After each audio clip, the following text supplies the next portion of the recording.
Hello and welcome back to the Nexus Gaming Series. I am the Crushinator and I will be your caster tonight for this Division B West matchup between Phoenix Rising Onyx and Die Gaming. The lobby is being formed now, teams are getting ready, but before we jump into game, let's get over to the tail of the tape to let you know what's at stake here in this match.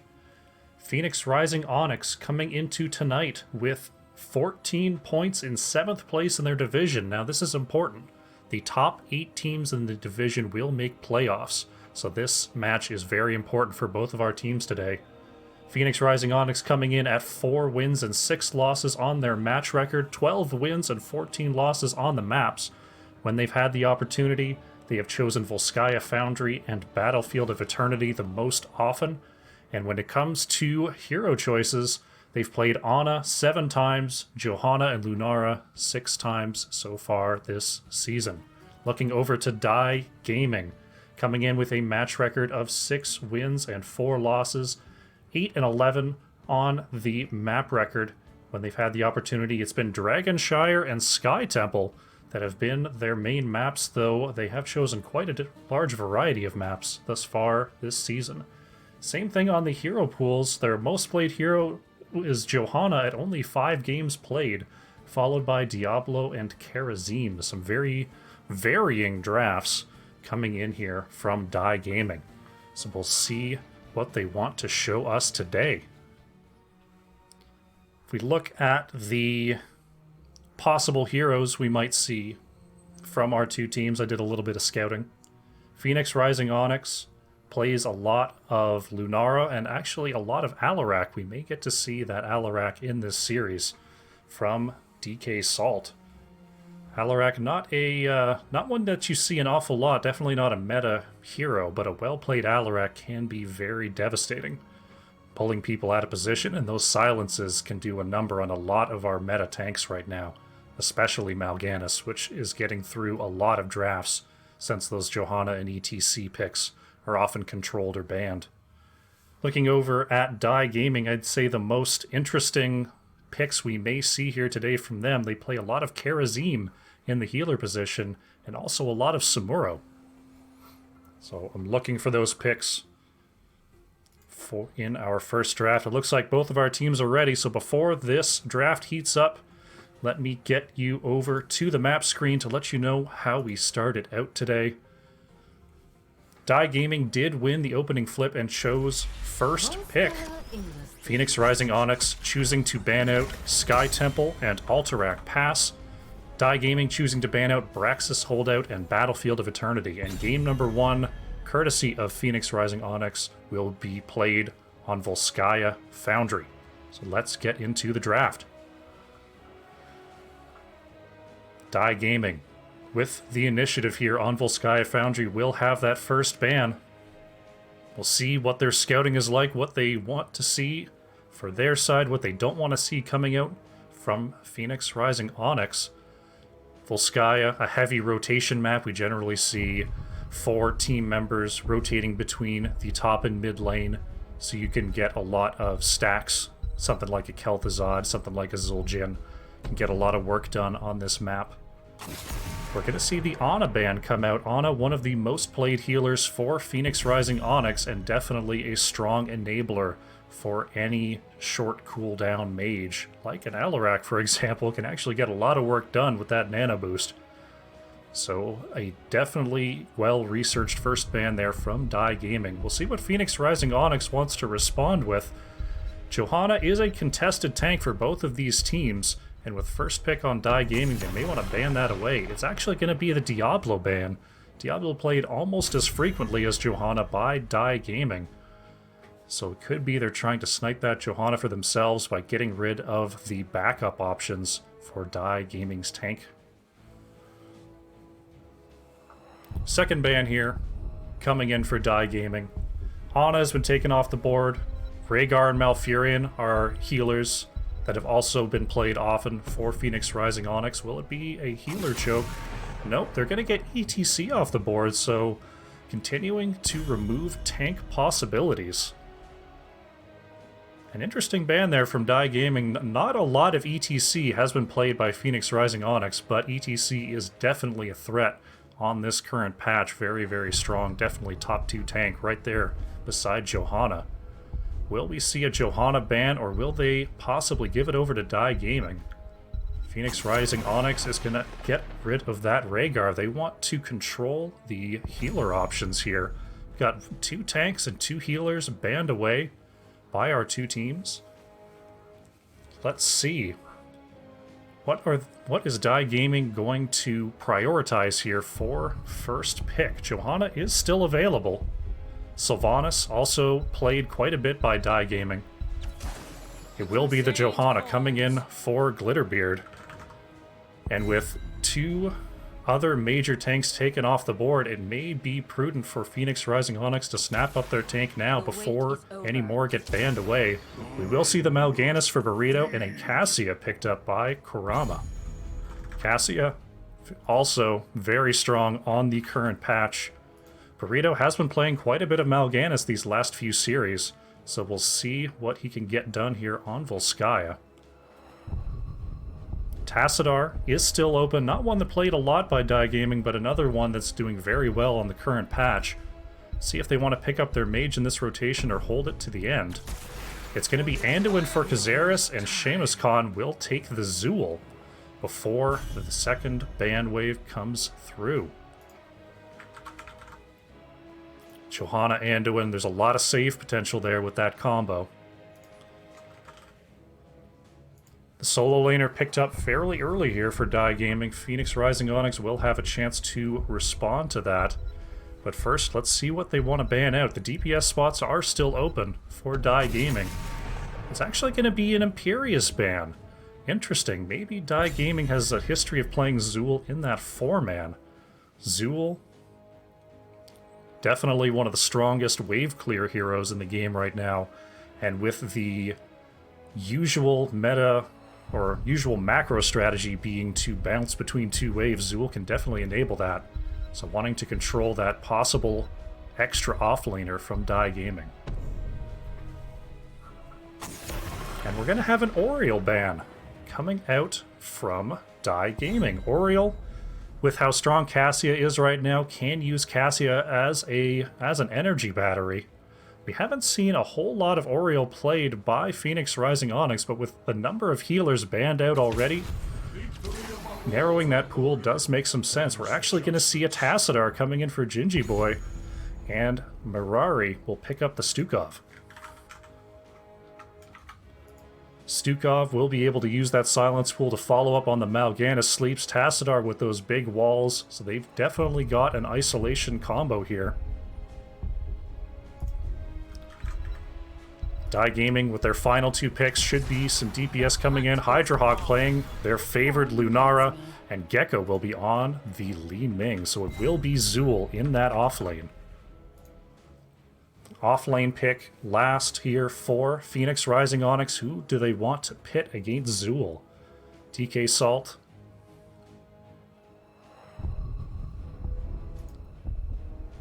Looking for an option. DK Salt has been playing some Alarak, is going to choose the Sonya this time. Sonya has a traditionally strong matchup into Zool, being able to use those extra skeletons spawned to regenerate health in lane, and the Grim Scythe, or the Cursed Strikes of Zool, do not slow down that whirlwind. Very nicely done.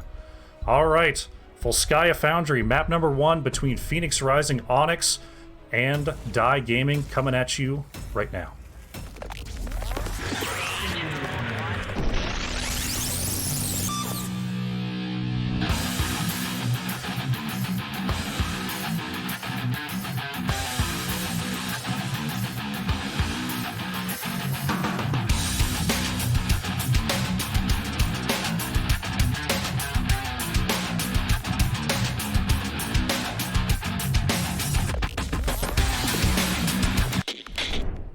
Alright, in the left, in the blue, is Phoenix Rising Onyx with DK Salt playing that Sonya. Burrito will be on the Mal'Ganis. Kurama will be playing the Cassia. Gingy Boy on the Tassadar. And Mirari will be playing Stukov.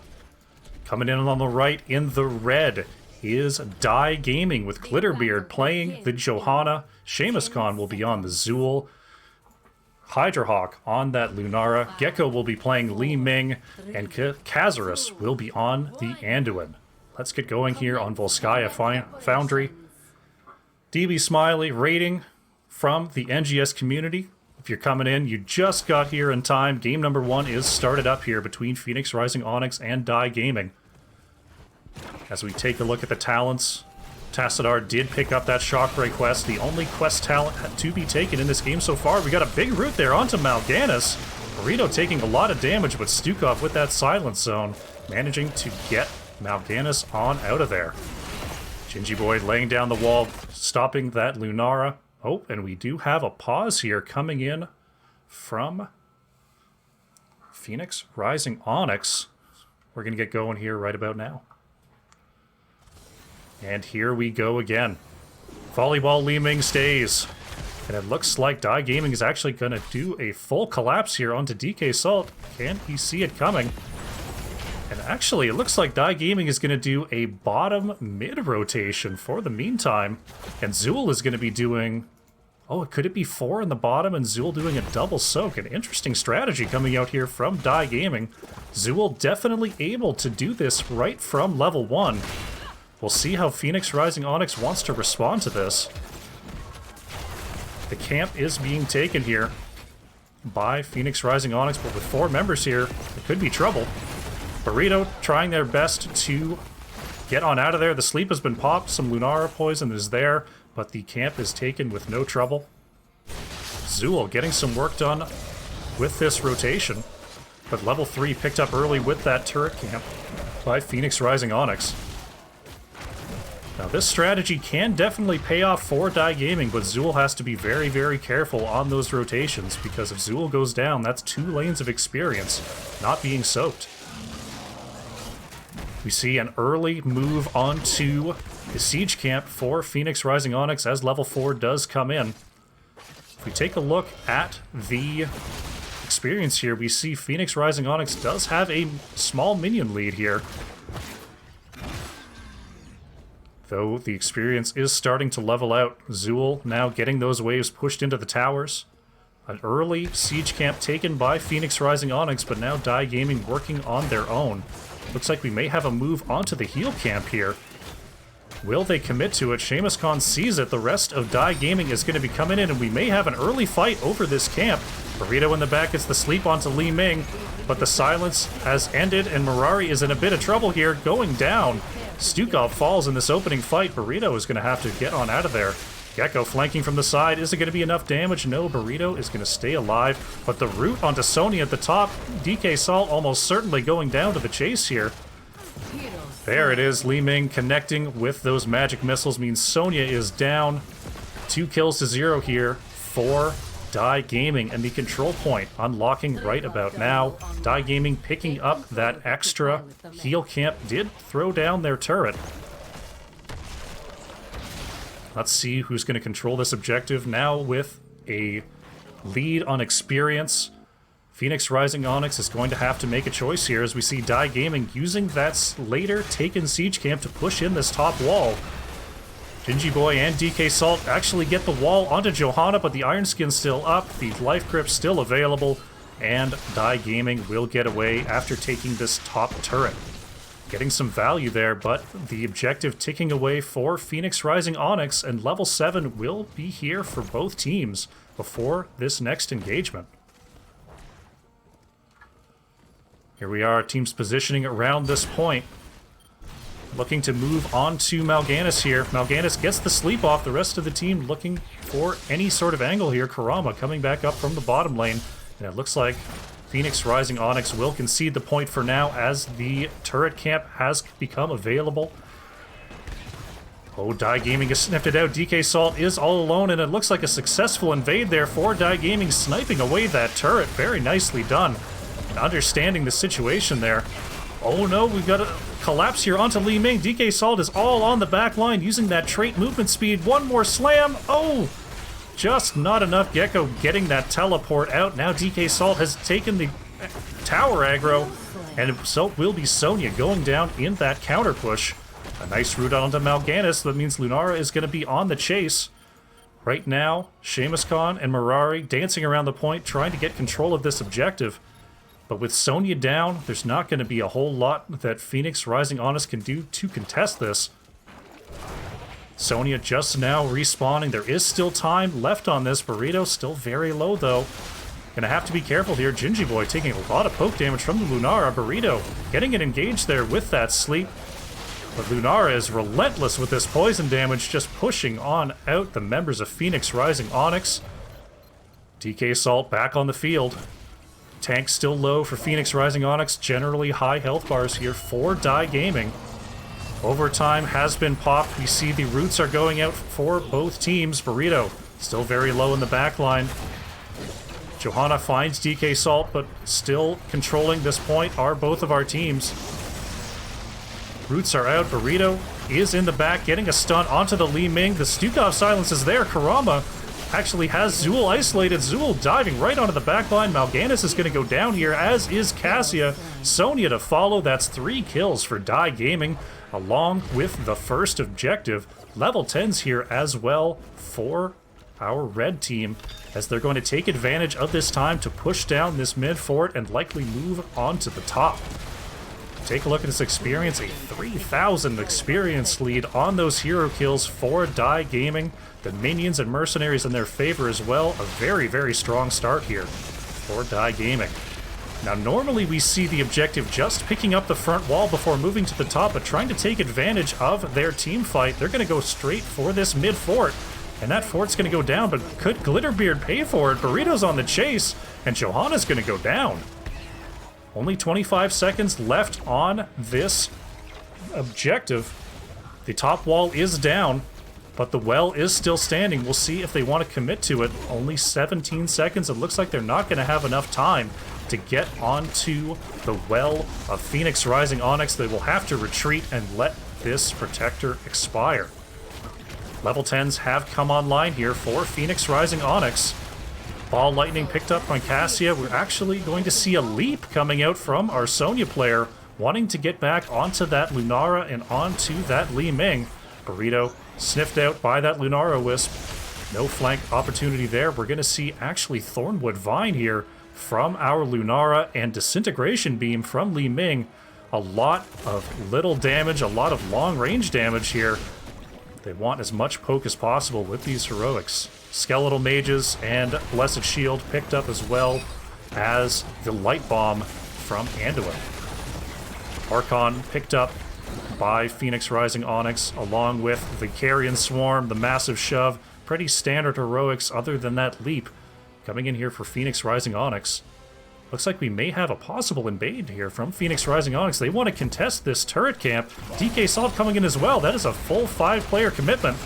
But a great stun. The Disintegration Beam is doing a whole lot. Light Beam is out. Actually gets the stun onto Mal'Ganis. That's huge. But the ult Carrion Swarm comes out just in time. Johanna and Lunara are going to go down.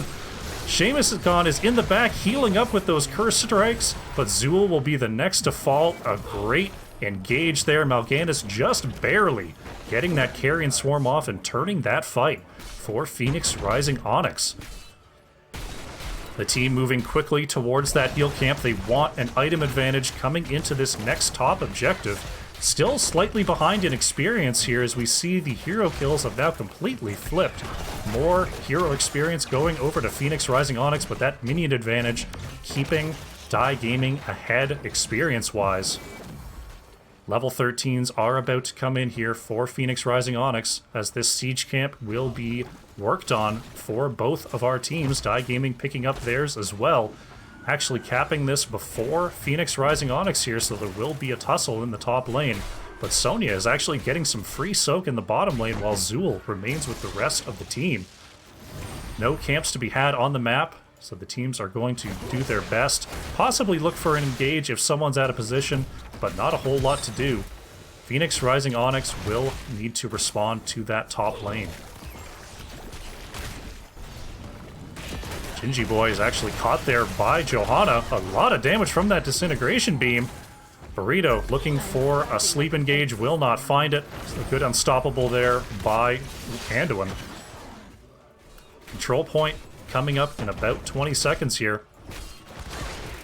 Bottom wave is pushing onto this bottom fort, which will come into play for objective point C. We'll see who's going to go down there. It looks like Mal'Ganis is actually heading down to the bottom lane. No, it will be Sonya. Someone had to deal with it.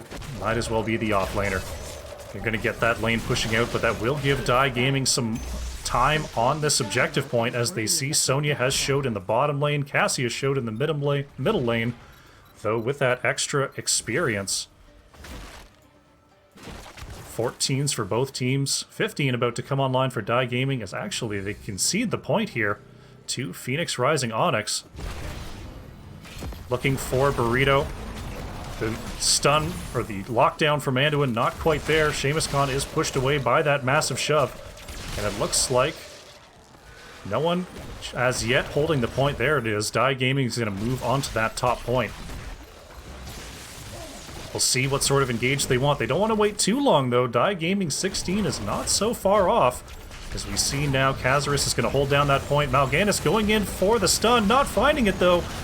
Carrion Swarm is stunned out, and that's going to be Mal'Ganis going down. DK Salt trying to get on top of the Zool, but the Light Bomb was a huge stun onto Phoenix Rising Onyx. Cassia down, Stukov down, but the counter kill onto Li Ming. Sonya doing a lot of work in that backline, but with the Whirlwind spent, Sonya will be next. That's 4 kills to 1 for Dai Gaming, and they're going to start to get this objective point going in their favor. Zool heading to start the double soak mid lane and bottom lane. Tassadar just looking to get as much experience as possible around the map. Level 16s are here for Dai Gaming. Not too far off, though, for Phoenix Rising Onyx. You see the minion advantage for experience really favoring Dai Gaming here. And that last fight definitely pushing the hero advantage to the side of Dai Gaming as well. The objective is up, and it's important to know that the Protector starts expiring as soon as it spawns, not as soon as you enter it. So the time to push is now. It looks like they're exchanging members here. They want the correct people in this Protector. And they want to push down this top lane. Still now less than a minute left on this Protector. Let's see what they choose to do.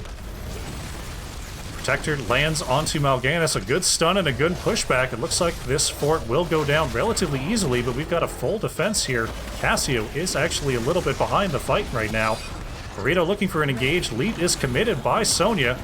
Seamus Khan, the bone armor has been taken out, and Tassadar with the tip of that shock ray taking out Zool, forcing this Protector back. They did get this top fort, though the bottom fort is still up for the side of Phoenix Rising Onyx. That's going to be important once Control Point C comes online.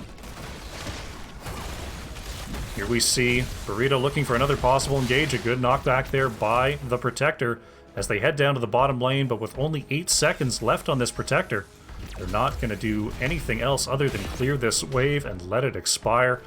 You see Phoenix Rising Onyx looking to take advantage of this possibly split team here, moving straight onto the turret camp of Dai Gaming.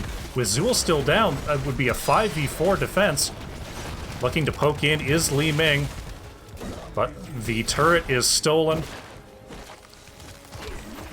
Tassadar looking for Hydra throws down the wall, but the rest of the team retreating. Gingy Boy will have to get on out of there, taking some damage from that Thornwood Vine. Currently, the turret camp, we get this weird bug on this map sometimes where we can't actually see the turret camp on the map. I believe that only happens when it is not able to be taken. Hopefully we'll see that pop up soon. I think that's just an observer bug from what I've seen. But we will see the siege camp of Dai Gaming pushing down the top lane. Dai Gaming actually looking to pick up this heal camp while Phoenix Rising Onyx is still up. Sonya taking that back camp right now.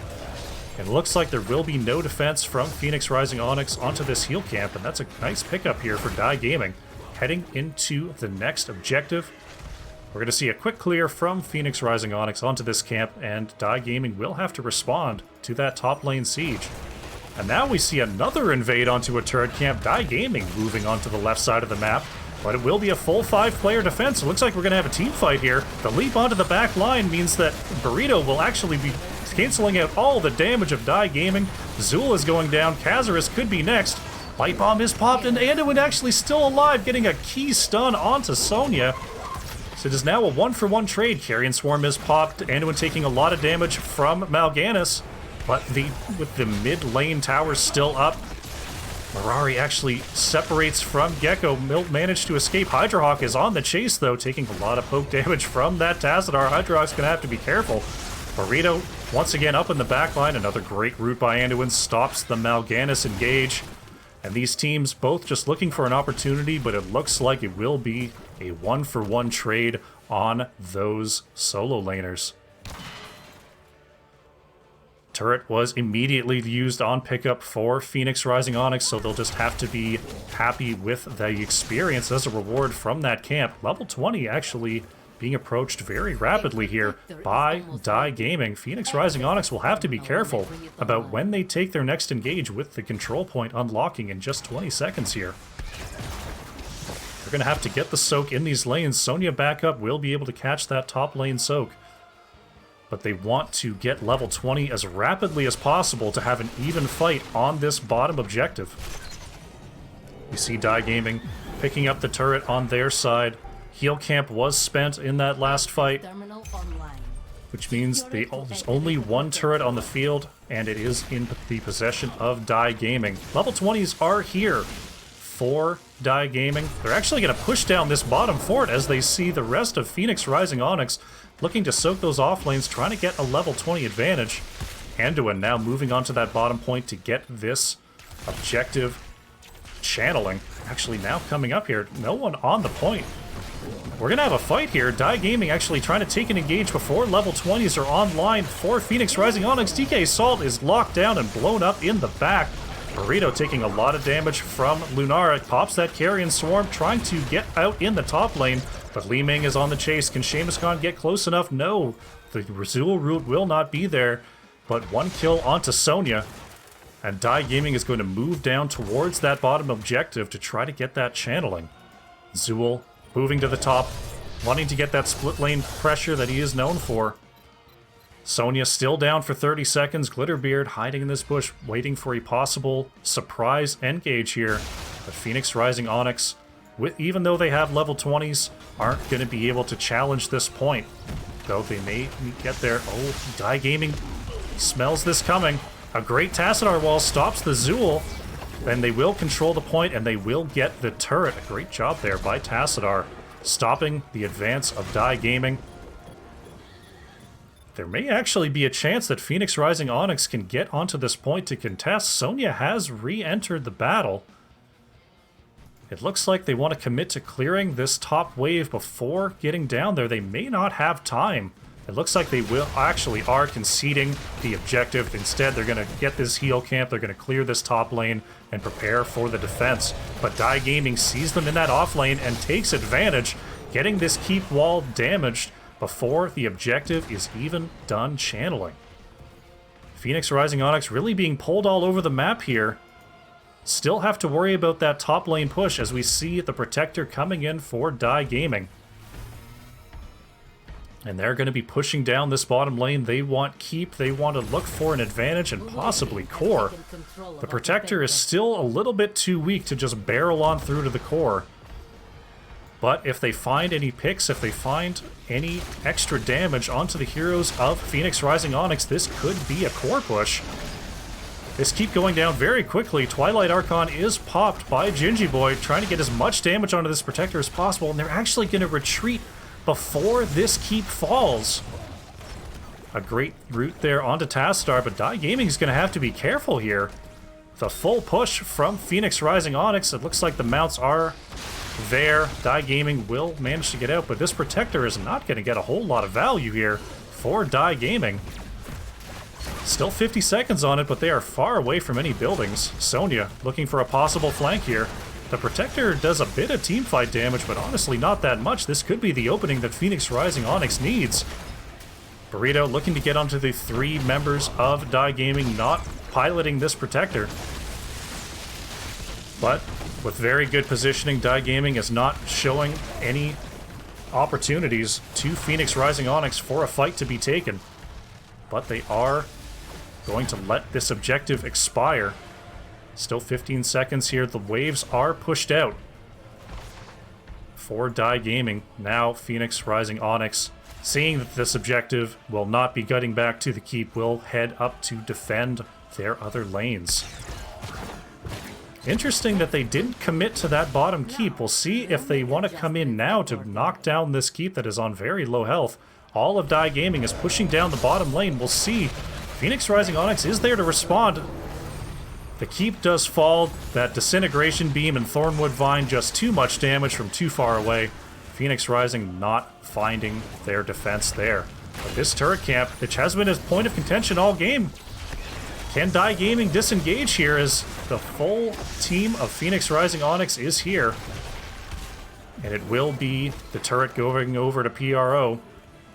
Both teams being very, very cautious about where they want to take their next engage. Hydrohawk actually pushing out onto Mal'Ganis.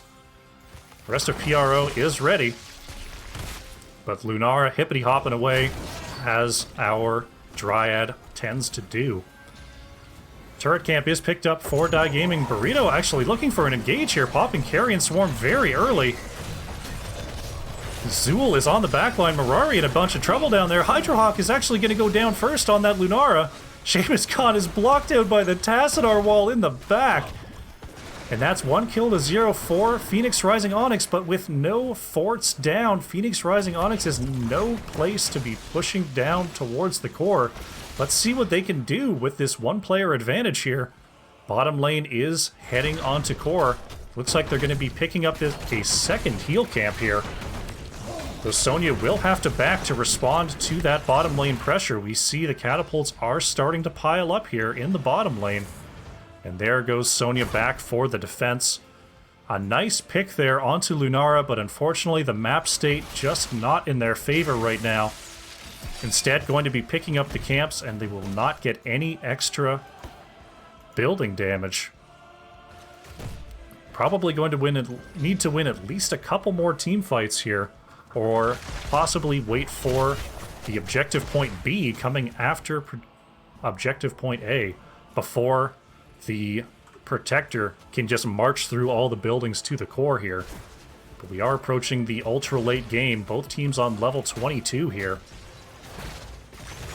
So any sort of pick here for Die Gaming could be game with that bottom lane opened up. We'll see what Phoenix Rising Onyx can do to respond to this. Burrito has been spotted in that bush. Slowed from Lunara, but no root attempt from the Zool just yet. The control point is unlocking in about 20 seconds. We see the fortification camps are coming up very shortly for both teams. Phoenix Rising Onyx looking for any kind of foothold here on the map. Oh, Tassadar has to use the wall to get on out of there, but definitely worth the cooldown as we saw Die Gaming pushing very hard for a pick there. Turret camp is up for Phoenix Rising Onyx. Die Gaming looking for a possible gank attempt here, but with this siege camp not coming up for a minute 45, there's not a whole lot of reason for Phoenix Rising Onyx to head up in that direction.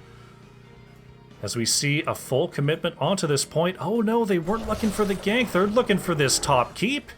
A very nice play here from Die Gaming, using that extreme siege that they have to get this top keep. But there's DK Salt with the leap. Gecko manages to blink on out of there. DK Salt storming onto the back line of Die Gaming. Seamus Khan is stuck in the back. We've got a very split fight here. Hydrohawk is very stuck. Cassie is actually going to go down first for PRO. But there is Lunara stuck in the back. Gingy Boy finding the Lunara. Lunara will almost certainly be going down here. So a 1-for-1 trade. Cassia for Lunara, as this objective is still not being taken from either team. 4v4 for the next 40 seconds. We see Die Gaming moving on to the point. Tassadar is going to have to clear out this big minion wave in the bottom here. Waiting for that Shockray cooldown to get those catapults done. Die Gaming currently a 4v3 in the mid lane here, looking to press their advantage, but here comes Tassadar into the fight. Is that enough damage on a Burrito? Burrito, the sleep is countered by the Unstoppable from Johanna. Burrito still very low. Gingy Boy in the back not looking so good either. Those lanes continuing to build up in the top and bottom. Phoenix Rising Onyx needs to get it engaged, and they need it now. Cassia coming up in just a couple seconds. Lunara as well. Cassia's going to have to possibly look at those lanes. No, she's coming straight down to the fight. Catapults could be an issue here for Phoenix Rising Onyx if this goes on too long. But they have the objective channel in their favor. Look at these giant minion waves pushing down the top and the bottom lanes. This fight needs to happen soon as we see the full team for Die Gaming. We've got a lot of damage here on a Burrito. Gingy Boy. DK Salt is actually stuck in the back. Blessed Shield is committed. Does not land onto DK Salt. Die Gaming is going to have to step onto this point as we see 99% coming up here. Burrito is stunned out. There's the light bomb. Burrito gets the sleep. No. Cassie is going to go down. Mal'Ganis is going to go down. And Gingy Boy looking for some counter kills here. The objective has been picked up. Oh, actually, with the shock rate getting that Lunara. The Protector is taken. Seamus is going to go down as well. But the lanes were just pushed too far. The fight took too long. And look at all those catapults. Game 1 going over to Die Gaming in a massive back and forth there. My goodness, I was so caught up in that fight, I didn't realize that the lane situation was as dire as it was. The Winions too strong. The catapults, especially in that late stage of the game, doing so much damage. And Die Gaming picks up the win. We saw 15 kills, 211 for our red team. Breaking 100,000 damage was Lunara. Lunara got to position very aggressively. Great job by Hydrohawk, finding those angles to get as much damage as possible. That Thornwood Vine poking through the front line into the back. We saw Tassadar coming in on top for the blue team on almost all categories, actually out-soaking Sonya by the end. It's Tassadar with that very quick Q wave clear, definitely helping with the lane control in the end. Very nicely done by both of our teams. Phoenix Rising Onyx putting on quite a show at the end with the comeback, but ultimately the macro from Die Gaming just too strong. All right, what a game number 1. Definitely a long one there. A hard-fought macro battle. Phoenix Rising Onyx was actually getting the edge there, but the early game from Die Gaming just too strong. Just too strong. All right, I updated the score. Let's get the map figured out, and we'll see where we're going to go for game number 2. Phoenix Rising Onyx will have the initiative, whether they want first pick or map pick. I'll just be waiting for my lobby link, and we'll move on ahead. Whew, that was a long one. Need some extra water.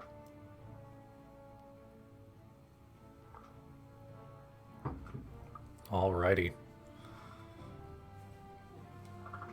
26 minutes that game.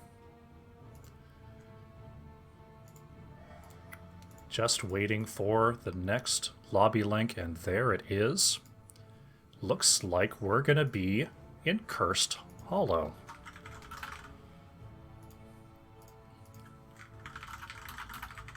I'll ask who chose the map, and we'll get right into game number 2 here.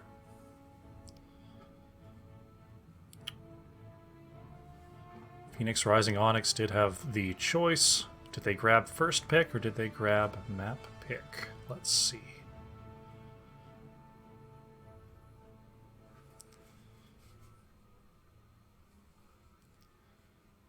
Looks like it was Die Gaming that chose the map, so Phoenix Rising Onyx did grab the first pick when they had the opportunity.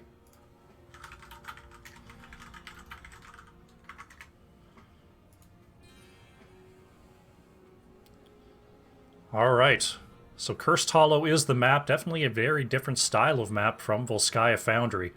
The rotations between lanes almost impossible here on Cursed Hollow, so we definitely see generally a solo laner and a pseudo-solo laner coming out in these drafts. We may also see one thing that I haven't been able to cast yet. I've been looking for an opportunity is an Abathur comp on Cursed Hollow. I'm hoping that maybe one of our teams brings it out here. But we're going to get right into draft. First, I'm going to let you know, remind you of this map situation that we have for this series. Die Gaming did choose first pick for game number 1, banning out Braxis Holdout and Battlefield of Eternity. Phoenix Rising Onyx banned out Sky Temple and Alterac Pass and took us to Volskaya Foundry for game number 1. Die Gaming was the victor in that game number 1.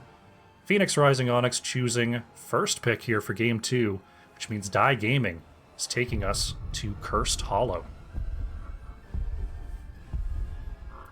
Phoenix Rising Onyx opening up the bans with that Diablo once again, not wanting anything to do with the Primeval. Ana, once again the ban here for Die Gaming. These teams very well scouted. They know exactly what the other team wants to play, and they know exactly what they don't want to face. It will actually be the Zool ban coming out from Phoenix Rising Onyx this time. Zool not going to get a lot of split push, not split push. Zool can definitely get split push power on Cursed Hollow, just won't be getting that double soaked value. Still not something that they want to deal with. They're going to ban it out. Let's see if Die Gaming has a different ban strategy in the opening salvo here.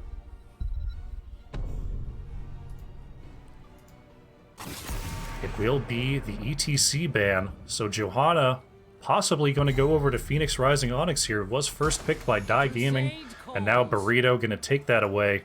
Johanna going over to Phoenix Rising Onyx.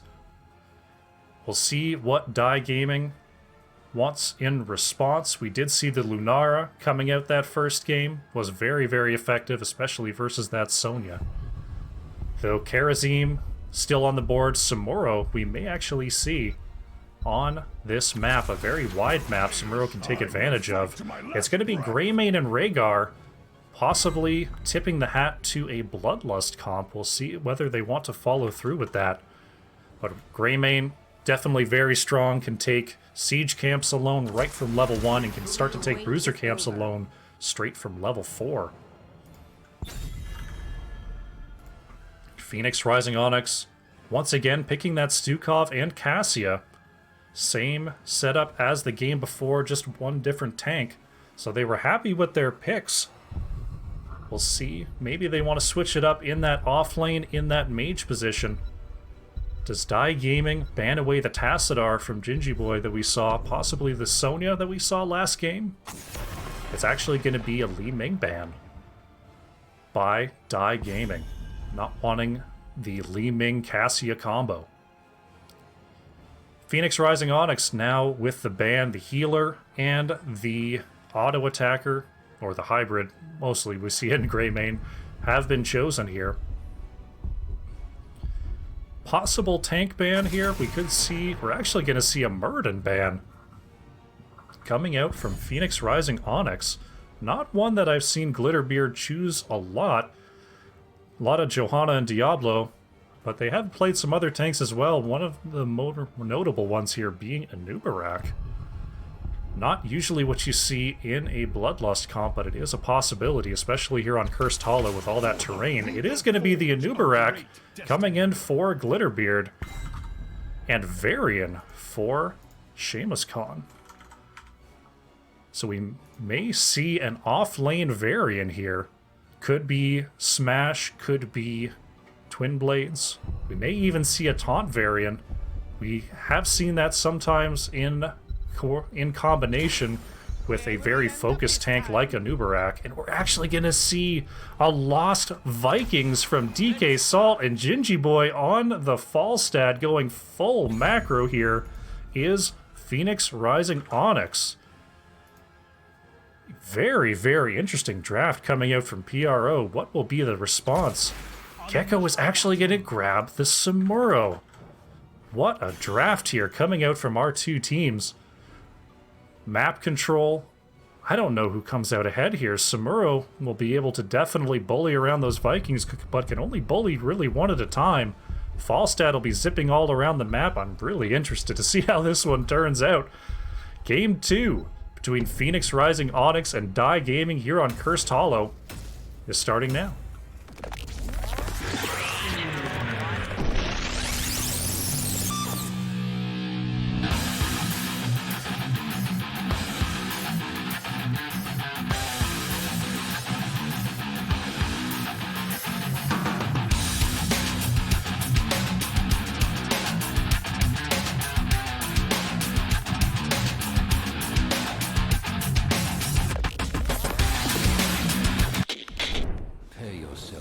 Alrighty, loading into Cursed Hollow. Once again on the left in the blue is Phoenix Rising Onyx, with Kurama playing the Cassia, DK Salt on those Lost Vikings, Gingy Boy will be on the Falstad, Mirari playing that Stukov,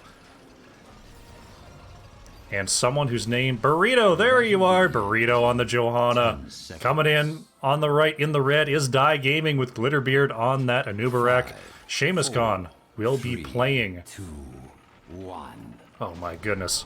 Seamus Khan is on the Varian. They're all grouped up so close. Kazarus on the Rhaegar. Hydrahawk on the Greymane. And Gecko playing the Samuro. That was one of the more difficult team calls that I've done this season, as we're going to see the Vikings split into lanes right away. And the mid lane tussle here for the remaining players. Burrito looking to zone out. Die Gaming. A nice slow and silence there onto Hydrahawk. Very nicely done there by Mirari. Cassia looking for extra damage onto Hydrahawk. A good lane clear there. Lane clear is something that's a little bit lacking here on the side of Die Gaming outside of the Samuro at level 10. Rhaegar can definitely help with that, but Anubarak, Greymane, Varian not providing a whole ton of wave clear. There is Samuro coming into the bottom here, actually getting caught by Burrito and Gingy Boy. Gecko might actually be in trouble here. Gets the swap onto the clone. Can they find the right one? There goes Gecko, getting that E off. Burrito not quite there in time. Looking for the reveal, not finding it. Gecko playing very, very cheeky there. Coming in from Nyquil Fiend series, welcome. We are in game number 2 here between Phoenix Rising Onyx and Die Gaming. Die Gaming currently up 1-0. We have a very, very interesting draft here on Cursed Hollow with a Vikings versus Samuro comp. Hydrahawk caught there by Burrito. Is very close to the wall though, will manage to get out of there. We see the siege camp of Die Gaming has been taking. Seamus Khan will be pushing down here. DK Salt happy to catch this experience at the wall. We see Baylog stuck here at the top well. Bruiser camp has been picked up for Phoenix Rising Onyx. They want to get as much damage onto this front wall as possible, taking advantage of that full 4-man pushing down this wall here, and there it goes. Falstad actually rotating down to the bottom lane as Eric going down to Varian. Varian getting a lot of push down here as well. Some definitely strong siege damage coming out from our teams. If we take a look at the experience here, it looks like the mercenary count is going over to Phoenix Rising Onyx for now, but the minion advantage definitely doing well on the side of Die Gaming. You see Seamus Khan did go into that colossal smash Varian comp, or Varian talent. So we see the Vikings playing very, very passively here. Not catching a lot of that lane XP. Tribute is spawning in the top lane. Falstad flying up, looking for a possible gank onto Gecko here, but Samuro's so slippery. It's going to be tough to get anything done there. Tribute has spawned. Johanna is coming in now, and this is where the Vikings could get a lot done. But actually picking up the objective straight away is Phoenix Rising Onyx, so Vikings not going to get all that much done, but they didn't have to report to the objective, so that minion XP will start to creep up in their favor. Actually, we had a gank onto Greymane there as I was checking that XP. The team's looking to just clear this mid-camp. Drink water, streamer has been called. Gotta hydrate. Thank you, Nyquil Fiend. The struggle continues for the Vikings in these off lanes. DK Salt not wanting to get the smash by Varian, but there it goes. Eric is going to be in all sorts of trouble here versus that smash Varian getting executed really whenever Varian chooses to. Level 7s have been chosen for both of our teams here. Smurro pushing down poor Baylog in the top lane. That's going to be Baylog going down. Tribute is spawning at about 10 seconds. Phoenix Rising Onyx is in position here. Can Burrito find the catch? Have they been spotted? There it is. Burrito's been spotted by Glitterbeard. Taking a lot of damage. Iron Skin is popped. Gecko getting in the backline with Seamus Khan. That Smash Variant could be trouble when paired with that Samuro. Smash on a Miraria. Great follow-up there by Anubarak, but oh, the trait pop by Stukov is there, and Anubarak will be the one going down, but Mirari getting chased down by the Samuro. We've got kills all over the place. Cassia will be next to fall. Somehow, Stukov still alive, managing to shake that Samuro. This objective still being fought over here. Mirari very low in the back, but here comes that healing globule. There's Gecko. Once again, getting on top of Stukov. Looking to take advantage of that lightning shield, but it looks like Phoenix Rising Onyx is going to have to back out here. Low mana bars, low health bars. And the soak is back on. 1-1 in... Oh, excuse me. 1-1 in curse points. TK Salt moved Olaf down to the bottom lane to deal with that Varian. Unfortunately, Varian is in the top lane with Eric once again. Looking for a possible gank onto Varian is Phoenix Rising Onyx, but Seamus Khan has seen it coming for the most part here. Looking for a possibility. They do show Varian's going to stick behind that wall. Level 10s are coming in very, very soon here for Phoenix Rising Onyx and not far behind. There they are. Baylog is going to go down in that mid lane to Die Gaming. Ball Lightning once again chosen here. Play again has been chosen for the Vikings. Mighty Gust, Blessed Shield, and Stukov still thinking about it. It looks like we're going to have a full push onto the top lane. Varian is in a bunch of trouble here. Varian taken out by a great silence by Stukov. Very nicely done. But Die Gaming responding. They've seen that full push in the top. It's going to take the boss of Phoenix Rising Onyx. We see Eric has scattered it out, but it is too late. Looking over at the heroics of Die Gaming, we have the Cocoon here coming in for Anubarak. Bloodlust taken by Rhaegar. The shield wall once again for Varian. Blade Storm coming out for Samuro. Cursed Bullet picked up by Greymane. And that will be the second curse point for Die Gaming picked up.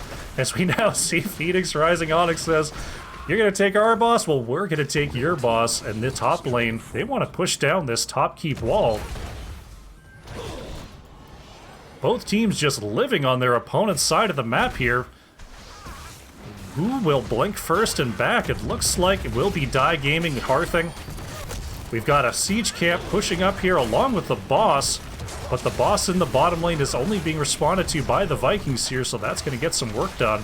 Very, very aggressive play from both of our teams here. I love it.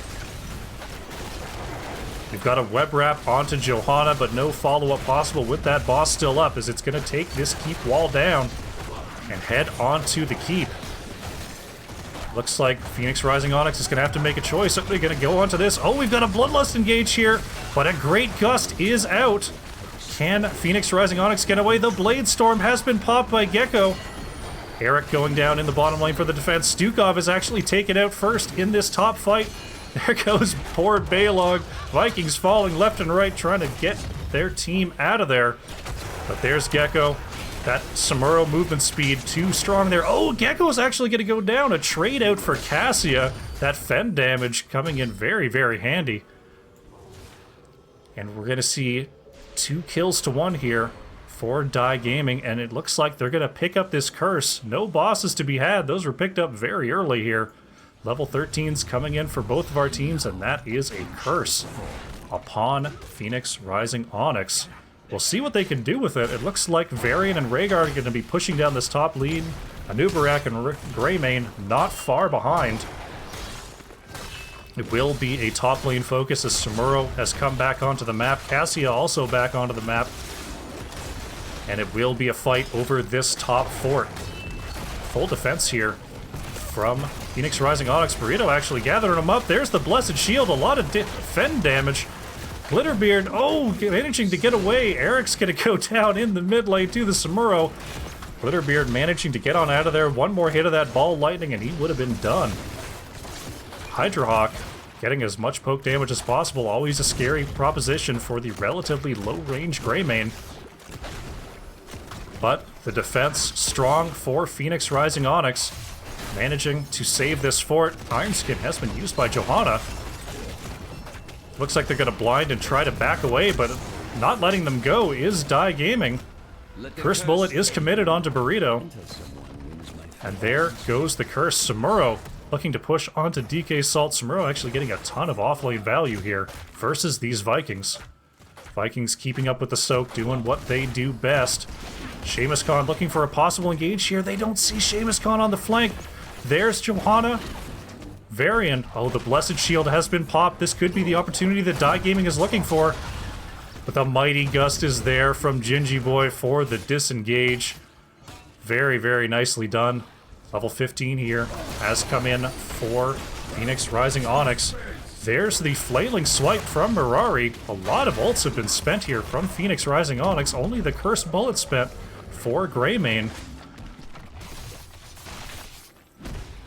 All the knockbacks are gone. Let's see. No, Die Gaming is actually going to retreat to their Bruiser camp as once again Eric going down here. Did steal this camp with that Viking bribery. Balog going down next to the Varian in the mid lane. That smash just too strong, but will Seamus Khan pay for it? Had to move very far into the lane for that kill. And Varian will be taken out by the rotating Phoenix Rising Onyx. A great trade there. A Viking for a Varian. Gecko actually gets caught in the back here, but still has the Q to get on out of there. Samuro, you've got to stun him like at least 18 times. 18, 19 times before you can get that Samuro down. Level 16s are here for Phoenix Rising Onyx. Looks like for a bit of harassment there from Johanna, but getting on out is Die Gaming. They want to control the vision here and not get ganked. Die Gaming is actually looking at this bottom boss. DK Salt picking up this Bruiser camp. Could they be giving up the objective for the boss? It looks like they're actually going to get onto this camp here, steal the Bruisers away from Phoenix Rising Onyx. Here comes Phoenix Rising Onyx in response. They don't want to give up a boss as well. Die Gaming is going to have to be very careful about their positioning here. Phoenix Rising Onyx definitely knows where they are. And here they come. Johanna catching the entire team here. Oh, and a huge Blessed Shield, and that is going to be a Nubarak. Hydrohawk and Kazarus are on the retreat. Samuro is in the backline trying to get on top of Stukov, but without the rest of the team. Oh, Mirari actually takes some damage there. Hydrohawk getting chased down, and it will be Greymane going down.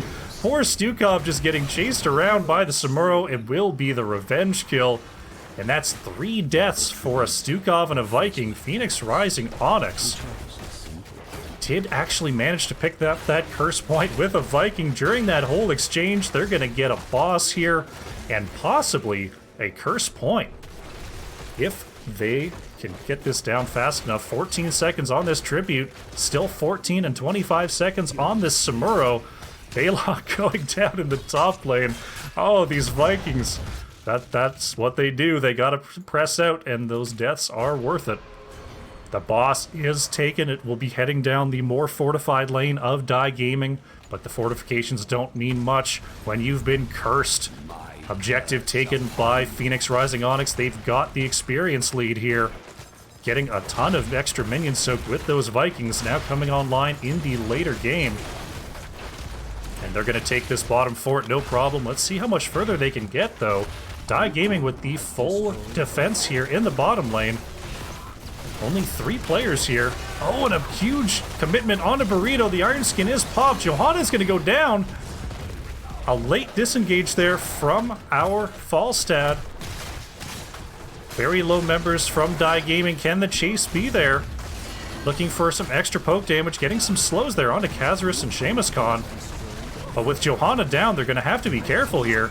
Gecko on the backline trying to harass as only Falstad, Cassia, and Stukov remain. Vikings pushing into the top, managing to get this top keep actually, doing a great work as DK Salt trying to pull Samuro around the map here. Curse is expiring. Top keep is gone, mid keep is starting to get damaged.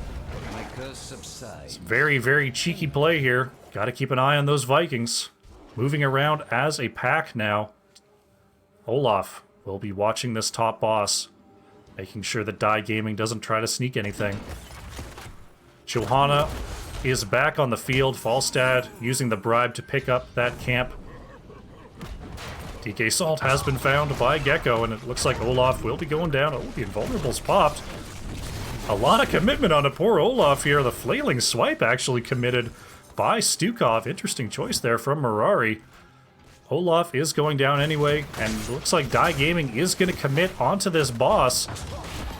Phoenix Rising Onyx is being harassed by the Samuro. Can they get to this top boss in time? I'm not sure that they have the opportunity here, because this boss is being burned down by the Greymane and the Varian. Here they come. Can they reach it in time? This boss is very low. The point is being taken. Die Gaming managed to get that. Phoenix Rising Onyx just a little bit behind. Samuro doing a great job of getting those dismounts, harassing and keeping Phoenix Rising Onyx off the map there. Level 20s have come online for Phoenix Rising Onyx. Die Gaming not too far behind, but with this boss pushing down, they won't be able to take an engage before that level 20 comes in. See the full commitment onto this Bruiser camp for Die Gaming and the full defense here on the boss. Bottom boss is up in another 2 minutes. Both teams at 0 curse points right now. Though Phoenix Rising Onyx is definitely in a position to take advantage of the next team fight. Poor Baylog taken out in the bottom lane. A lot of members did show there for Die Gaming as we see Phoenix Rising Onyx will take the initiative and get set up around this tribute. It looks like Die Gaming may be ignoring this tribute altogether, trying to move onto this back Bruiser camp.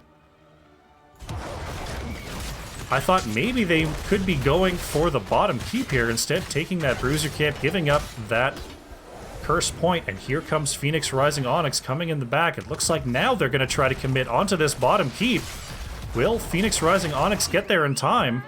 Falstad coming in for the gust, but it's going to be a little bit too late as the bottom keep has been sniped by Die Gaming. Middle wave will be cleaned up here by Phoenix Rising Onyx. Boss is up in just 1 minute here. It's going to be right next to the next tribute. Whoever finds the initiative on this next engage is going to be at a huge advantage. We've got a lane opened up now for either team, so the next team fight could decide this game. Objective coming up in 30 seconds. Die Gaming looking to get on top of this Eric. Bladestorm is committed, but Eric the Swift, so swift, getting on out of there. As we see once again, Phoenix Rising Onyx is first to this objective, setting up in the bush. Varian is going to come in first. Will he commit to this bush? Mirari has shown. Looks like they're a little reticent. Die Gaming, they do scout out the bush, but they're still very caught here. Blessed Shield catches 5. There's Greymane, there's Samuro, there's a Nubarak. A fantastic job by Stukov getting that silence out. 3 dead for Die Gaming. Oh no, they're going to pick up the siege camp. 3 dead, the top lane open. It looks like, oh, are they? It looks like they may have the chance anyway. Still 40 seconds. Are they going to breeze on past this keep? Yes, they are. There they go. They're headed onto the core. It's only Varian and Rhaegar here for the defense. And there they go. Phoenix Rising Onyx is on top of the core. Varian and Rhaegar doing their best, but it's not going to be enough. Core going down 30%. The Mighty Gust is out, and there it is. Phoenix Rising Onyx evening this series 1-1 here on Cursed Hollow. Very, very nicely done.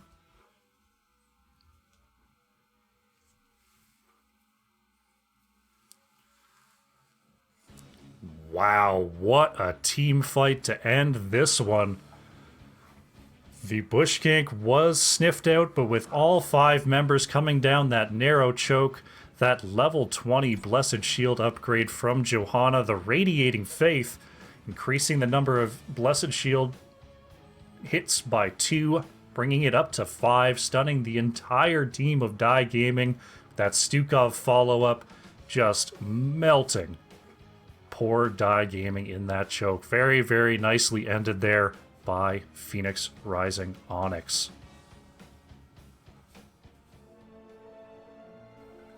Alrighty. Looks like I'm back in time. Caster ready. Boom. Alright.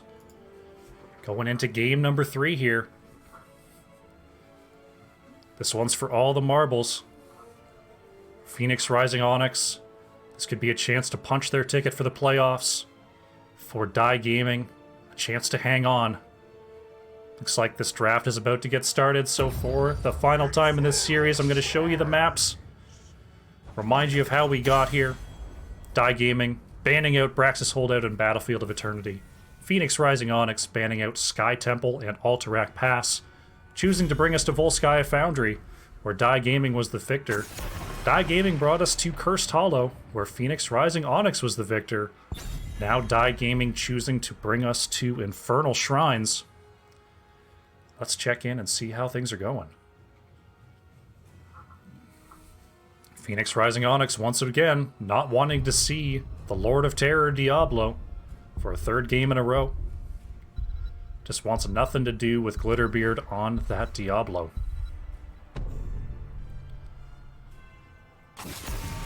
And it will be the Ana ban once again.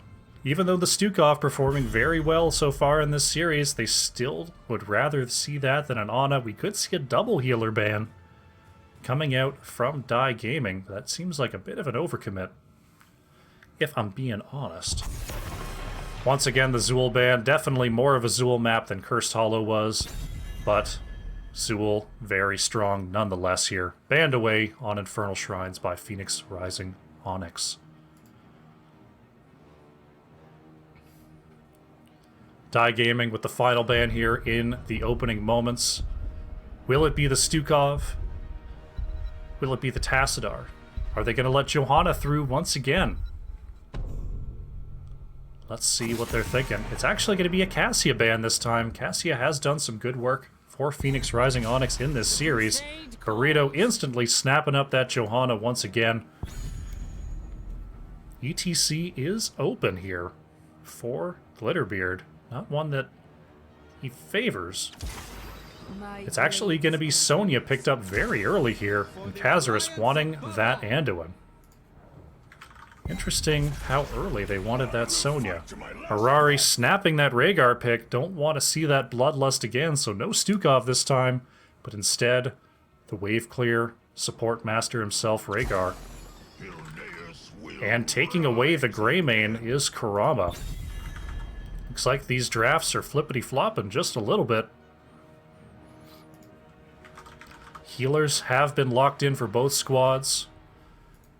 The tank for Phoenix Rising Onyx has been chosen. We'll see what they want to ban away.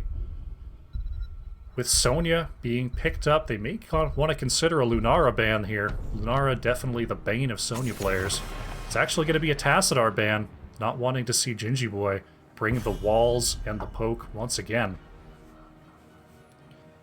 Phoenix Rising Onyx, offlane chosen, healer chosen.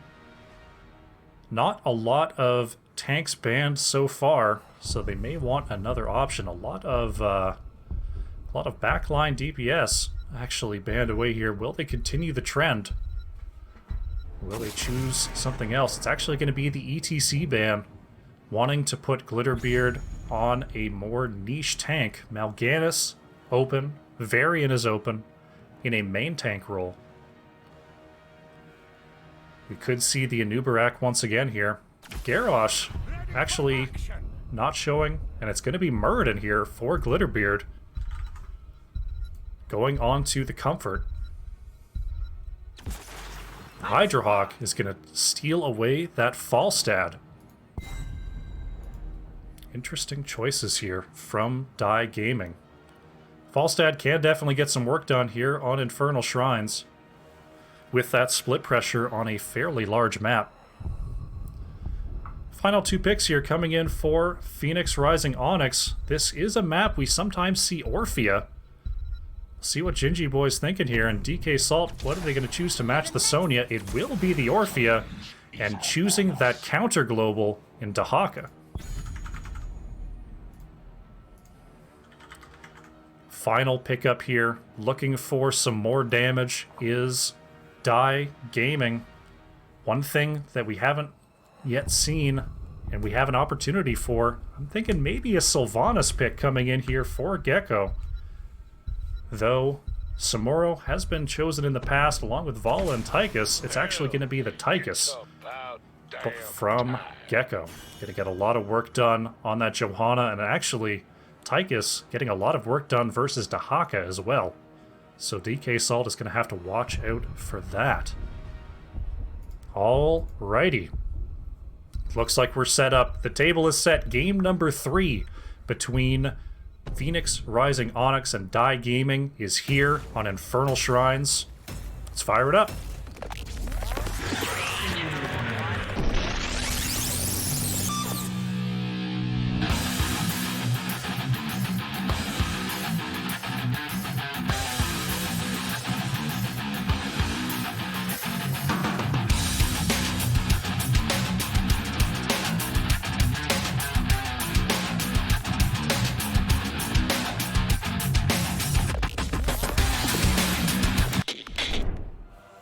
Alright, once again with the fastest load times in the business. Coming in on the left in the blue is Phoenix Rising Onyx with Karama playing the Greymane, Burrito on that Johanna, Gingy Boy playing the Orphea, Mirari on the Rhaegar, and DK Salt playing the Dahaka. On the right in the red, once again is Die Gaming with Hydrahawk playing that Falstad. Glitterbeard is on the Muradin, Kazarus playing Anduin. Gecko will be on that. Oh, Falstad? No, Sonya? I can't see him. I can't see you. Gecko's on the Tychus. Seamus Khan on the Sonya. Here we go, game number 3. As I put those talents up once again here. I gotta tell these teams to space out so I know what they're playing, man. I gotta have it. I'm trying to read the screen. We're gonna see Dahaka and Falstad retreating to that top lane, not wanting to miss a moment of that minion XP. A nice route there onto Johanna. Iron Skin still available though. And these teams are actually going to start the rotation here between mid lane and bottom lane, as is tradition here on Infernal Shrines.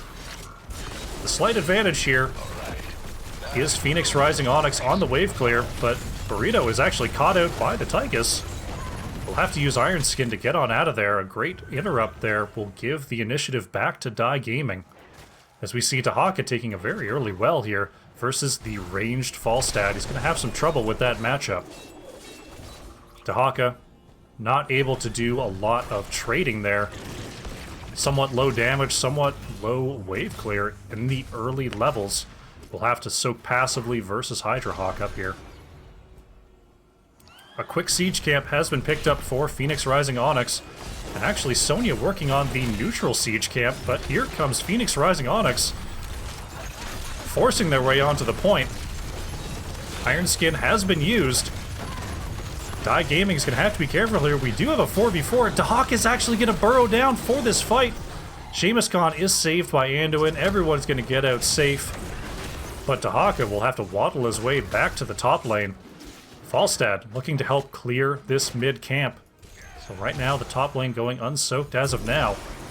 Only siege camp left on the map is on the side of Die Gaming, and Phoenix Rising Onyx is here, so they're going to have to be careful if they want this. Seamus Khan is actually being jumped on. A great catch there by Johanna, and that's going to be Sonya going down. Very, very nicely done. Falstad looking to passively soak in that top lane, denying experience to the Dahaka player, but DK Salt has returned. Phoenix Rising Onyx moving on to the camp of Die Gaming, picking that up without much trouble at all. Falstad working on that Gathering Storm quest is not going to actually get a whole lot done in the top lane. I'm actually surprised to see Falstad in the top versus the Dahaka. when they're looking for stacks with Gathering Storm, when Sonya is down here with helping with the camp clear for Die Gaming. Shrine activating in about 10 seconds.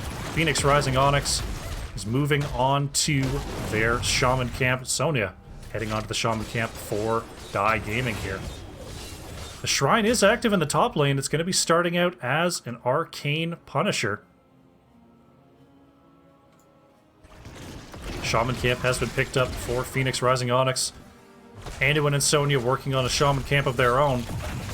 And here they go. Phoenix Rising Onyx taking an early minion lead here. Burrito trying to zone out the rest of Die Gaming. They want this Shaman camp down before they move on to the point. Iron Skin is baited out by the Tychus trait, and we have a 17 minion lead here. Phoenix Rising Onyx will retreat as Dahaka is currently counter-soaking in the bottom lane. Phoenix Rising Onyx actually getting an engage here onto Glitterbeard, and there's Muradin going down here. And now, Hydrahawk gets the pull from Anduin and manages to get on out of there. Seamus Khan may not be so lucky, actually going right onto Burrito. Dahaka has joined in the top lane, looking for a drag onto Gecko, not finding it. Still an 18-9 advantage, and with level 7 on their side, are going to move on to the point. Falstad working on the counter soak here. Level 7 has come in for Die Gaming. Doing a quick talent check here, we see the Subdue picked up by Johanna. The normal Quicksilver bullets. I'm always interested in that level 7 for Greymane. I always pick up that Quicksilver bullets. I feel like that extra attack range is really helpful, but sometimes you can see some flavor on level 7 for our Greymanes. Full push in the top here by Phoenix Rising Onyx. Gonna have to worry about that splash damage. That patch that changes these towers back to the way they used to be in the front doesn't go live until tomorrow, so still having to be careful here. A big stun here onto Glitterbeard. Looking for the follow-up is Phoenix Rising Onyx, but it looks like they're going to have to scoot on out of there. Getting the top wall is about all you can usually expect here with this first objective. Hydrahawk could be in a little bit of trouble here as we've got a gank coming. Still, not quite connecting there with the Condemn is Johanna. Hydrahawk will get out of there just fine. An interesting flight there from our Falstad player, but catching the XP important nonetheless. With the objective not coming up for a little bit, that flight will be up and available for the next mid-lane Mortar Punisher objective. Now turning their attention to this bottom camp. DK Salt was working on it, but here comes Die Gaming, and we're going to have a tussle here over this point. Orphea getting a lot of work done. Gecko gets pulled out by Anduin, but Anduin himself will not be so lucky. That's Anduin down, that's Muradin down, and Phoenix Rising Onyx bulldozing here in the early game. Level 10's about to come online, and they're going to invade this siege camp to take away that experience. Level 10s are here for Phoenix Rising Onyx. We're going to see the Blessed Shield. We're going to see... what do we got? We got the Crushing Jaws. We got the Bloodlust. Isolation picked up for Dahaka, wanting to make sure that whatever target gets focused, like this Falstad. Poor Falstad in the mid lane going down as I'm checking that top lane soak. Very, very nicely done. Phoenix Rising Onyx on a tear here, but level 10s are about to come online. Bloodlust has popped. They're jumping right on the Khazarus. Anduin, not protected by that fort, will go down here. Karama resetting the fort's wrath, and it looks like this mid keep is gonna go down. Mid fort, I should say. Mid keep is looking just fine here for Die Gaming. We take a look at the experience. Hero kills entirely over to Phoenix Rising Onyx. Mercenaries heavily in their favor as well. The minion experience has been picked up by Die Gaming, but Falstad stuck soaking in that top lane. Dahaka looking for as much soak as possible as well. But a full level lead here for Phoenix Rising Onyx. They want to make sure to keep those lanes soaked to keep that advantage here. Shrine is coming up in about 24 seconds. Shaman Camp picked up for Phoenix Rising Onyx. No one currently on the Shaman Camp for Die Gaming. It looks like they're going to head there as 5 Will Phoenix Rising Onyx take the opportunity to invade? Looks like they're thinking about it. Here they come.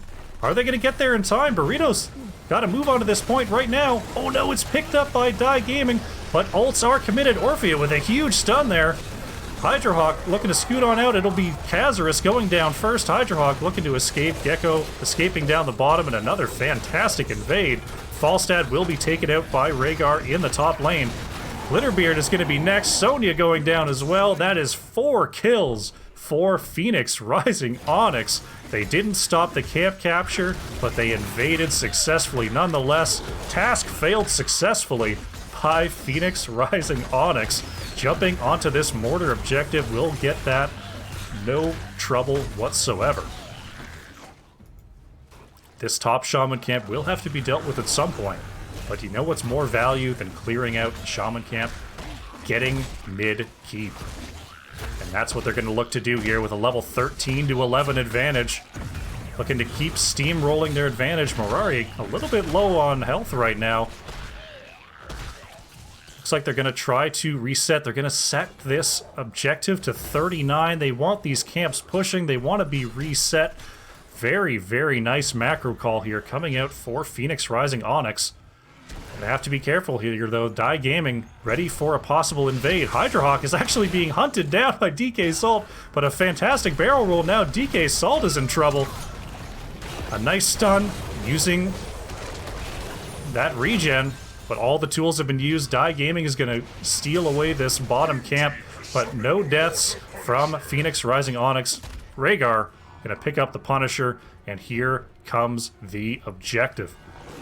Die Gaming looking to possibly pick up their camp. No, Falstad with another cheeky barrel roll, escaping the wrath of Phoenix Rising Onyx. Looks like they're not going to push with this objective. Oh, here they come. The team a little bit late here, so a bit of free clear here for Die Gaming. But here they come. Johanna bringing up the rear, looking to find some more of those picks. 10 kills to 0 here. Looks like more. Oh, a fantastic disengage by Falstad. Saves Die Gaming from the crushing jaws of Orphea. The Punisher has been slain. Level 15 to 13 here still for Phoenix Rising Onyx. Oh, they're looking for Hydrohawk. Oh, no! DK Salt guessed the juke wrong. The coin flip goes over to Die Gaming. Here's that camp. Oh, Burrito actually taking a lot of damage here. The light bomb is out. Doesn't catch anybody. DK Salt with a fantastic burrow there. But Phoenix Rising Onyx is going to have to be careful. No ults remaining. And Burrito is rooted and killed. There goes Johanna. And that hero kill XP is going to mean a lot with this level lead. Dahaka burrowing back to the top lane. Wanting to get level 16 for their team as soon as possible. Hydrohawk using that flight to go up and challenge. And now, the name of the game for Die Gaming is don't die and get that XP. They want that level 16 before the Frozen Punisher becomes active in the bottom lane. And it looks like Phoenix Rising Onyx wants to open up this bottom lane. The entirety of Die Gaming is in the top, but they're not showing in vision, so being very cautious here is Phoenix Rising Onyx. Johanna's not there. Dahaka scouts Gecko coming down, looking for a drag here. Oh, the isolation misses. This could be trouble here for Phoenix Rising Onyx. Though Die Gaming doesn't know Johanna's not there yet. Sonya in the top lane, looking for a possible gank, looking to take advantage of the scaling in their 2-level lead. Unfortunately, no picks to be found. Looks like Phoenix Rising Onyx going to work on this Shaman Camp. Shaman Camp is just coming up now for Die Gaming. We may see yet another invade here by Phoenix Rising Onyx. There they go. They're going to move on to this Shaman Camp, but they're going to have to be careful. Phoenix Rising Onyx is going to move for the clear in the mid lane. Will they look to invade again? It looks like Dahaka and Rhaegar, they see it. Here they come. DK Salt coming in here. Burrito has been picked by Seamus Khan. Looks like Die Gaming is going to have to retreat here. Seamus Khan actually getting a little caught there. DK Salt finding the drag. Will it be enough here? Ults are committed, and there goes Sonya. Phoenix Rising Onyx is going to pick up this Shaman Camp. Falstad flying away, getting the bribe there onto this camp. No, not the bribe. That's right. Picked up Gathering Storm. There goes the top fort, and it looks like they may be ignoring the objective for now, using this Shaman camp to get some work done here in the top lane. Sonya's still down for another 15 seconds. Falstad showing in the bottom lane, so it is a current 5v3, but a route there onto Dahaka could be trouble for DK Salt. A huge silence from the isolation, and that's Tychus going down. Is Glitterbeard next? Muradin is down. That's 2 more kills. Are they going to push onto this fort? This Shaman's still very healthy, and here comes the wave. A drag onto Sonya. That's trouble for Seamus Khan. But a very timely gust from the just-in-time Falstad is going to save our Sonya player. Unfortunately, it looks like it will not save this keep. Only 10 seconds on Tychus. Muradin not far behind. Phoenix Rising Onyx will take what they can get. Back on out of there. Dahaka burrowing straight to the shrine. Frozen Punisher is the next one. It's going to be pushing down the most fortified lane, unfortunately, but if a fight goes wrong here for Die Gaming, the top keep down, Phoenix Rising Onyx could just march to the top and claim victory. Die Gaming going to have to be careful here and choose their engage very wisely. Burrito sees the incoming, still has the Radiating Faith available. Instead, going to back out here. Ult's committed by Tychus. A 28-0 lead on the minions. Phoenix Rising Onyx is gonna take things slow. They want to reset their health before this engage. They know exactly where Die Gaming is, and now a 3-level advantage. They're gonna want to move on to this objective, and they're gonna want to move fast as the minion clear from Die Gaming is very impressive. Now catching up, here's the Bloodlust. Crushing Jaws is out, the Gust is committed, Light Bomb as well, whiffing there. Glitterbeard using that ult to stay alive. Seamus Khan is spinning to win on the entirety of Phoenix Rising Onyx. It's going to be Muradin going down here. Gingy Boy working on Sonya in the back. Sonya is going to be next. Kurama using that E to get away, and that is 2 kills for Phoenix Rising Onyx. They're going to pick up this objective, but will they go core? Looking to chase down the remaining members of Die Gaming. So swift is that Dahaka finds Anduin, and Anduin's going to go down. Phoenix Rising Onyx, they've got the opportunity. What are they going to do? They're going to move with this Punisher. Only 16 seconds left on our Muradin. Not streaking down the top lane, but instead going to push with this Punisher. Punisher getting caught on some minions here. I fear this might be a miscalculation, but Anduin's still down for another 19 seconds, means this fort is almost certainly forfeit. A nice stun there onto Tychus by the Punisher. Keep wall is down. The Punisher is on the core. Only 7 seconds left until Anduin is back. The keep is turned off. Can they find a pick? Well, it's 5v4, but Anduin is now back on the field.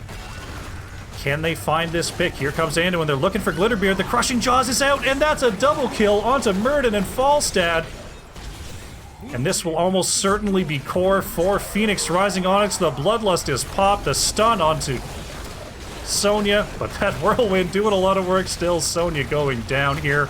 And there's the core. Phoenix Rising Onyx. A powerful, powerful performance here in Game 3. GG.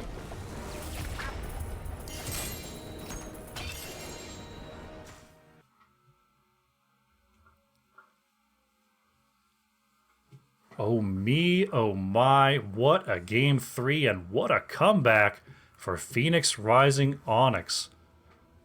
With 19 kills to 1, a commanding performance there from Gingy Boy and Orphea, stealing the show on damage. Dahaka getting a whole lot of work done with that unfavorable Falstad matchup, still coming out ahead in that minion XP. Very, very nicely done. All right. So, 2-1 victory. Let's see if I can find an interview here from Phoenix Rising Onyx. Hello. Hello, Kurama. Thank you very much for joining me, and congratulations on your 2-1 victory here. Thank you. Definitely a well-fought series there. Now, coming into game number 1 on Volskaya Foundry, that was your choice of map there. Did you manage to get the picks that you wanted, or was that a tougher draft? I think we got the picks that we were pretty much going for the most part, at least from our draft strategy, but they had some picks that I didn't necessarily expect that became a problem for us. So from our scouting report, we knew that they would probably ban Braxis and BOE. So we typically ban Braxis. So I was like, well, I'm not banning that tonight. I'm going to make them ban it and try to take away some of the maps that they play a little bit more, or maps that we're uncomfortable with. So we decided that out of BOE, Braxis, and Volskaya, whatever was left open, we would take them to the remaining map because we figured they were uncomfortable with it. Going into that game, our draft strategy was if we had map pick that we wanted to get rid of Diablo because we weren't necessarily as comfortable with Diablo, and we know they play that. And then the toss-up was between Johanna and Rhaegar on what we thought would be more impactful. And at first we were like, I think we get rid of the Joe and leave Rhaegar up. But some of the other teammates were like, I think we might rather get rid of the Rhaegar and leave the Joe up. I think we could play into the Joe a little bit easier.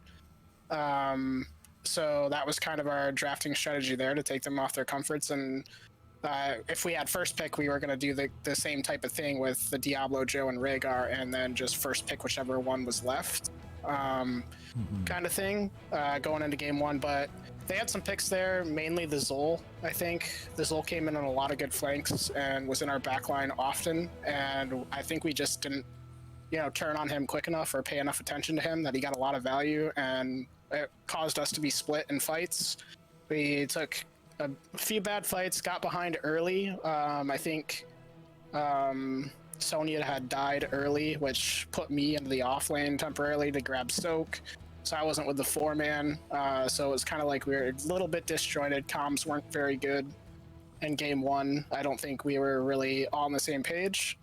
And for half the team, they had just gotten online or home from work, so I think game one was more of we were getting warmed up. We made quite a few mistakes. The other team played well, and it didn't really go as we had planned, but we kind of just shook it off and got ready for game two. Yeah, we did see Johanna going 3-0 in this series, and you definitely identified that early, picking that up first on Cursed Hollow. And we did see quite a number of funky picks coming out from both teams here. Lost Vikings is not one that came up in my scouting report. How often do you see DK Salt on those Vikings? It's something that we have practiced, but we haven't really had an opportunity, I think, so much to pick it. I know in our match against Soak Every Lane, we played Cursed Hollow against them, and that was their map pick. And we were thinking, with last pick, we could pick Vikings for ourselves. And then BMed actually picked it in first rotation in the 1-2, and that shocked me. And I was like, holy cow, that's a really early Vikings pick. And it kind of threw off my entire draft that game. So that's probably like the only other series where we've had, I think the right opportunity or the right map to pick the Vikings. And tonight it just fell into place for us. Definitely worked out very well. It was a tough early game there versus that Smash variant and that Samuro.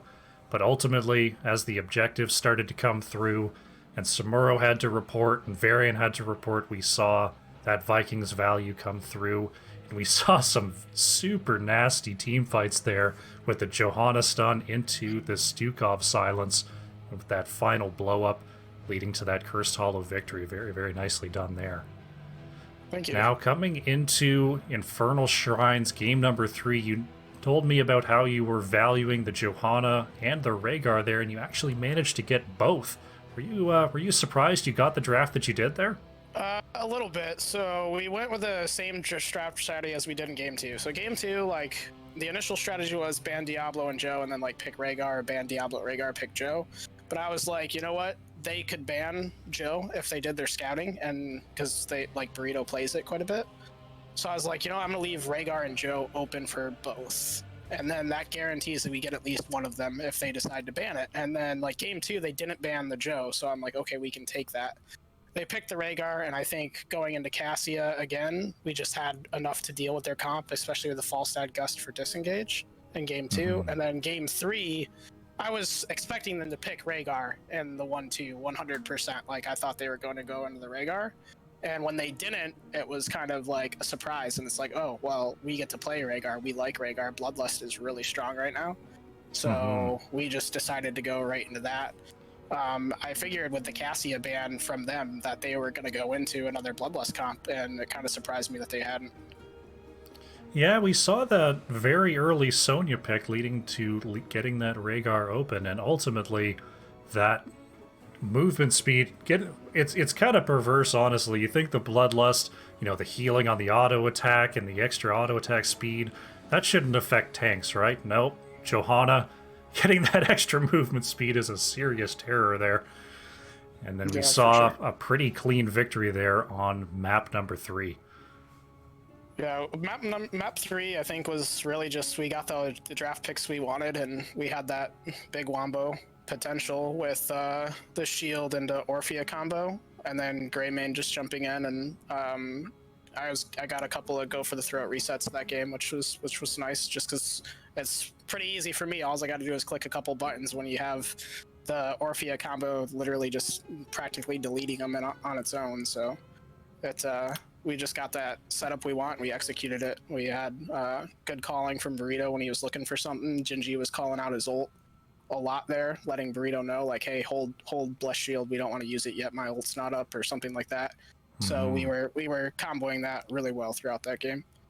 Yeah, definitely saw some fantastic coordination in those team fights really throughout the game there. Getting more picks onto Muradin than almost anyone else, even with that escape and health pool potential there.